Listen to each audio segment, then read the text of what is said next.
محرم الحرام کی 6 فضیلتیں۔ کائنات بنتے ہی اللہ تعالیٰ نے محرم کو حرمت والے 4 مہینوں میں سے ایک کر دیا۔ محرم کو اللہ تعالیٰ کا مہینہ قرار دیا گیا۔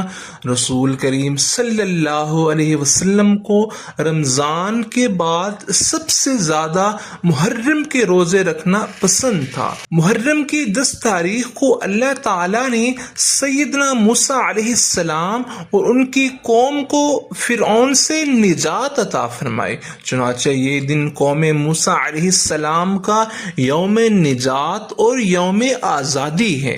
عاشوراء یعنی 10 محرم کے صرف ایک روزے سے پورے سال کے گناہ معاف ہو جاتے ہیں۔ رسول کریم صلی اللہ علیہ وسلم نے 7 9 محرم کا روزہ رکھنے کا بھی عزم فرمایا، مگر زندگی نے وفا نہ کی۔